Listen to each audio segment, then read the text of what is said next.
torcida, relação com mídia, a do São Paulo e do Corinthians são contextos bem diferentes. Bem diferentes, né? Uns são mais simples, outros são mais fáceis, e aí, dependendo do que acontece no clube, isso se potencializa, se modifica. Então, porque o Corinthians terminará a temporada com o seu torcedor muito mais satisfeito que o torcedor do São Paulo? Acho que essa é a grande questão. E com muito mais perspectiva, como disse o Bubu, para a próxima temporada, para mim fica muito claro que a temporada do Corinthians é bem melhor que a do São Paulo, apesar do futebol e dos resultados, quando a gente fala de campanha sem título, não mostrarem isso. E some a isso também o fato do Corinthians conseguir uma vaga na fase de grupo da Libertadores, enquanto o São Paulo ainda disputa uma, para quem sabe, entrar na pré-Libertadores, antes da fase de grupos, e aí é sempre um risco enorme, assim, porque você cai ali, você começa o ano em crise, é dramática a situação. Detalhe, né? Se cai na primeira fase, que é a primeira dos brasileiros, a segunda, na verdade, não tem nem sul-americano, né? Então não tem isso ainda. Mas é o que pode, pelo menos, dar um sentimento de subir um degrau. Né? Você sai de um ano que você jogou a Sul-Americana para jogar uma Libertadores. Quer dizer, você termina um ano numa posição melhor do que você terminou no ano passado. Senão você vai terminar exatamente no mesmo lugar. Então vai ficar essa sensação de, tivemos tanta esperança e tal, mas não ganhamos título, não conseguimos voltar para a Libertadores. Quer dizer, foi um ano perdido. Né? E como vocês colocaram, os jogadores vão sair, quer dizer, não dá nem para você falar que você deixou uma base montada para seguir o trabalho. Então acho que a sensação é assim, eu acho que o São Paulo precisa. Todo mundo precisa, evidentemente, mas o São Paulo precisa muito dessa classificação para ter, no mínimo, uma sensação de subir um degrau. Agora, gozado como o futebol passa por pequenos detalhes, né? Claro. E que faz uma diferença, assim, monumental na história do time, assim, no ano, na temporada. Né? Como o Rodrigo Bueno estava comentando, imagine se o São Paulo vence a Sul-Americana. É vaga direta para a fase de grupos da Conmebol Libertadores da América. Minha resposta teria mudado. E atinge o objetivo. Atinge o objetivo. No jeito que se o Corinthians ganha nos pênaltis do Flamengo, não estava nem em pauta isso. Da mesma forma. Da mesma forma. Talvez até o Vitor Pereira já tivesse anunciado no Maracanã, eu fico, né? Campeão da Copa do Brasil. Tudo bem que envolve outras questões, no caso dele até familiares, né? Mas teria mudado completamente, né, o rumo dessa discussão agora do que pode ser 2023 para o time do São Paulo e o Corinthians. O exemplo é justamente assim, o Rogério Ceni é um dos maiores ídolos da história do São Paulo. Mas você não vê nem dentro da torcida uma campanha ativa de precisamos que o Rogério fique e tal. E entre os corintianos há uma mobilização forte de desejo de que o Vitor fique, de que ele continue à frente do time. Porque há um entendimento de que ele chegou, ele construiu uma identificação, o time deu passos importantes com ele e que o melhor cenário é o técnico ficar. É muito mais raro no futebol brasileiro o torcedor querendo que o técnico fique do que o técnico vá embora. Né? E acho que no Corinthians você vê isso muito claramente. Quando a gente fala de contextos, o Corinthians começa a temporada que vem com um torcedor esperançoso, termina essa temporada com o torcedor entendendo a situação, achando que o time evoluiu. O São Paulo começa em crise e termina em crise. Até se conseguir a vaga na pré-Libertadores e começa a temporada que vem em crise e vai continuar em crise. Estará em crise até ganhar um grande título, continuará em crise. Uma diferença gritante, São Paulo é um clube em crise. O Cássio, que para muita gente é o maior goleiro, ou talvez o maior jogador da história do Corinthians. Para mim é o maior jogador da história do Corinthians. Faz um post após a eliminação, né, falando em nome do grupo, né, do clube, confiante para 2023, porque viu melhoras, estamos mais perto de ganhar um título, acho que a gente vai poder voltar ao tempo de glórias, à década passada e tudo mais. Que foi outro dia, né? O Corinthians foi campeão brasileiro em 2017, foi campeão estadual em 2019, que é o último título. Os títulos do São Paulo estão muito mais raros. E aí vem um comunicado do Luizão, zagueiro, que é talvez a grande novidade do São Paulo nas últimas rodadas, dizendo que vai embora, tchau, eu não vou ficar. Basicamente é isso. O corintiano vê um post de um ídolo dele. Olha, em 2023 estaremos aqui juntos e mais fortes.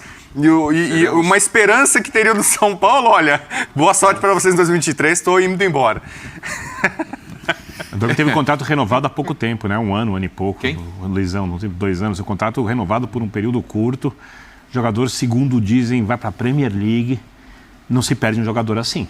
Fez bons jogos. Não se perde um jogador assim. Marquinhos já foi quase assim, né? Já está na Premier League. Não se perde um jogador assim. O São Paulo tem como uma das coisas que sustentam o São Paulo até hoje, sustentaram na fraca gestão do Leco, quando a gente fala de contratações de jogadores, de investimento, de aumento de dívidas, é que o São Paulo tinha uma base que revelava bastante e o São Paulo vendia os jogadores bem. Tanto é que acabou de vão entrar 100 milhões de reais da venda do Antony, que é uma negociação da gestão passada, num percentual que o São Paulo ficou. Dizem que vai chegar em 5 anos esse dinheiro. Não vai entrar o dinheiro, né? São 100 milhões, né? Teve até mecanismo de solidariedade do Casemiro ainda. Porque o São Paulo, clube que você pega ali, tem jogadores, ali tem o Davi Neres, por exemplo, ele fica jogando revelado pelo São Paulo, Militão, São Paulo, Casemiro, São Paulo. Pode ter jogador em tudo quanto é clube, alguns foram bem aproveitados, o time de cima, outros não foram, mas queira ou não, esses jogadores acabam atuando, ajudando o time de cima e sendo negociados por valores legais. Se o São Paulo parar de ter 100% nos jogadores, se o São Paulo parar de vender jogadores, se o São Paulo não conseguir arrecadar mais dinheiro, não vai ser com dinheiro que o São Paulo entra, que o São Paulo vai montar um time campeão, que recupere o clube de verdade, não que eventualmente conquiste o título, porque o Cruzeiro conseguiu 2 Copas do Brasil e foi rebaixado. Né? O Vasco quase foi campeão da Libertadores, da Copa do Brasil e foi rebaixado no ano seguinte. Então, títulos às vezes podem enganar. O São Paulo precisa recuperar como administração. Mas é surreal. Político. O São Paulo nesse ano vendeu o Sara, só ali já eram 40 milhões de reais. Com o Antony são 100 milhões de reais, o Casemiro 10 milhões de reais. O Pablo Maia tem proposta agora, recebeu a proposta do Fulham. Seriam mais ou menos 40 milhões de reais também. O São Paulo disse não, que é um pouco mais. E o São Paulo vai terminar o ano com salário, ou pelo direito de imagem, atrasado. O São Paulo vai terminar ainda com dívida com o elenco atual, não é nem dívida que tem um monte aí, Você sabe como se chama assim? Como se chama isso, né? Se você perde o percentual dos jogadores, se você não vende os jogadores bem, se eles não sabem para atuar, se o nível da base cai, nessa situação, você sabe o que acontece com o clube. A gente já viu o que acontece com outros. Então, sinal de alerta ligado no São Paulo. É bom que a torcida fique bem atenta para o que está acontecendo no clube, porque, no final das contas, foi Cotia que sustentou o São Paulo na primeira divisão nesses últimos anos. Ou pelo menos completou esse sustento. Cotia é essencial. Isso foi uma coisa que Juvenal Juvencio dizia que Cotia ia carregar o São Paulo, ia sustentar o São Paulo, e no final das contas ele tinha razão. Ele tinha razão. O que ele fez continua ajudando o São Paulo. O São Paulo não pode perder a atenção, o olhar de Cotia, e jogadores que sobem tem que subir com o São Paulo com percentual muito alto. Se eu não me engano, posso estar equivocado, peço desculpa se eu estiver equivocado, o único que o São Paulo vendeu, não tinha 100%, era o Brenner, que foi uma negociação meio em cima ali. Não, o centroavante. O centroavante. Centroavante, São Paulo tinha 80%, no mais sai todo mundo com quase 100%, o São Paulo fica com percentual, o Paulo tem bom poder de barganha, de negociação, até quando não vende tão bem assim os jogadores, aí é Luiz Araújo, começa a falar um monte de jogadores ali que saíram do São Paulo, e o São Paulo não pode perder esse patrimônio do clube, porque ele é essencial para a recuperação financeira da equipe, pelo que a gente tem notado. E acho que esse ano a gente tem que falar de um outro patrimônio do São Paulo, que é o seu torcedor, né? Essencial. Porque, assim, a gente já viu nos tempos áureos, né? Os tempos que o São Paulo ganhava múltiplos títulos todo ano, aquele joguinho que não era decisivo e tinha 10, 12 mil no Morumbi, né? Um jogo que era, isso no Morumbi é vazio. Né? E assim, esse ano o torcedor esteve sempre lá, né? Do começo ao fim. Nessa década, viu, Léo? Então. Mas para quem diz que a torcida do São Paulo é uma torcida que só vai quando o time ganha, que é uma das mentiras da história do mundo, uma das maiores mentiras. As 2 maiores médias de público do São Paulo foram em 2017, quando o São Paulo tinha risco de cair. Acho que esse ano ou ano passado as médias foram muito grandes também. Nos anos em que o São Paulo lutou para cair, a média dele de público foi superior a outros grandes que caíram. Não levaram tanto público. A torcida do São Paulo carregou muito nessa última década sofrida o time. O que a torcida do São Paulo fez, eu fui para a Córdoba, foi impressionante. Festa nas ruas, o barulho. Se o time não correspondeu, é uma outra coisa. Mas o que a torcida do São Paulo fez é impressionante. Apoio não faltou. Só para chegar à final, o jogo contra o Atlético Goianiense ali. O São Paulo foi para a final do Sul-Americano por causa da torcida. Por causa da torcida. O Rogério, você não queria. Ele queria o quê? A Sul-Americana. O foco dele a prioridade era o brasileiro. A torcida do São Paulo acabou, mesmo quando o São Paulo botava time reserva na fase de grupos, não, a gente quer ser campeão. Vamos abraçar aqui que aqui a gente pode ser campeão. O brasileiro a gente não vai ser campeão, vamos tentar o título. E mudou a chave do clube do Rogério Ceni. A comissão técnica teve que olhar de outra forma. Eu nunca pensei que fosse dizer isso, Preto, quando eu era jovem.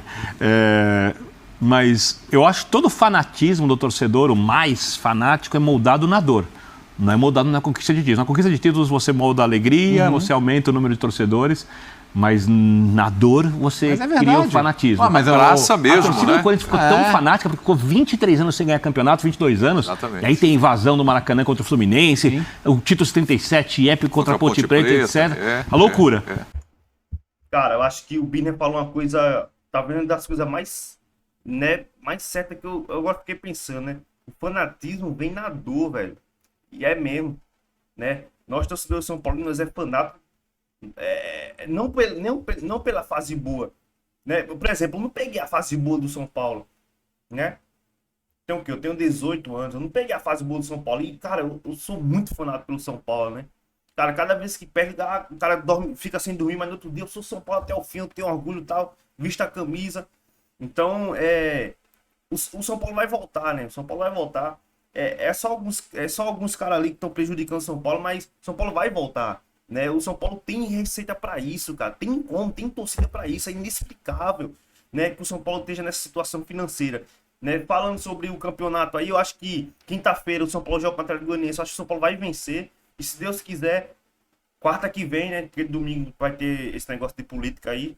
Aí eu acho que não vai ter jogo. Aí, ou se tiver, vai ser no sábado, né? Não sei, eu não sei muito. Depois vou pesquisar pra ver. Aí depois eu vou pegar o Atlético Mineiro. Se ganhar o Atlético Mineiro, eu acho que praticamente a gente consegue aí a vaga na Libertadores. Se inscreve no canal, deixa o likezão aí. Comenta a opinião de vocês aí. Valeu? Vamos, São Paulo!